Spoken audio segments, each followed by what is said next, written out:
Good day. This is not legal advice. Refer to the lease or consult with an attorney if you have any legal questions. I get asked a lot of questions on how to calculate consumer price index increases. This is how it is typically done. There may be variances in different leases. The current page is a building worksheet. It is for the eyes of the owner and the property manager only.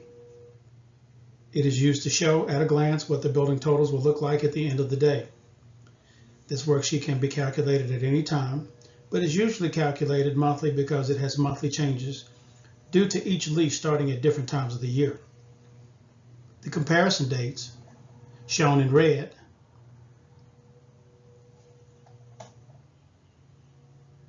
notify you that there has been a change in the comparison date in the last 60 days. Let's start in column 1. First, we have the suite number. Then we have the tenant name. Then we have the CPI base date, which is typically, but not always, adjusted to the first date of the month. Certain leases may not start on the first day of the month.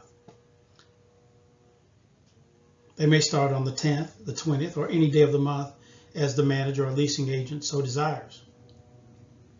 Our software automatically adjusts it to the first of the month. This feature can be turned off. The CPI base date will not change unless a new lease or amendment is executed. The base date amount is acquired by going to the Consumer Price Index website and acquiring the base date amount, which is for a specific month and time. Each month has its own unique number and own unique amount. The comp date difference cannot be calculated until the tenant has been in the space for at least 1 year. At that time, you can calculate the comp date difference between the CPI base date and the current comp date. For instance, let's look at Suite 100. We have a difference of 18.022. That represents a 6.4101% increase in CPI costs since the lease or amendment first started. We then take the tenant's monthly rent, multiply it by 12 to get the annual rent. Then multiply the annual rent by the CPI increase percentage. This gives us the annual rent increase.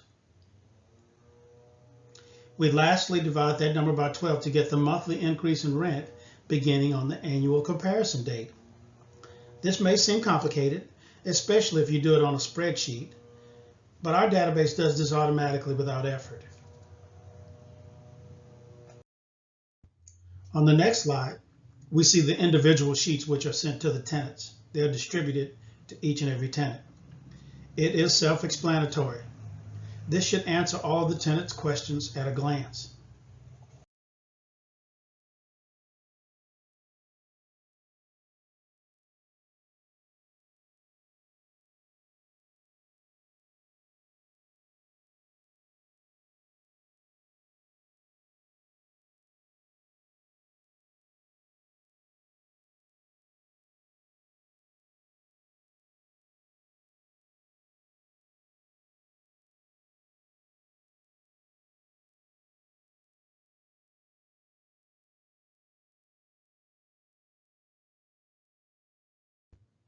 And finally, a customized letter which can be printed on your own letterhead for each tenant to accompany the worksheet.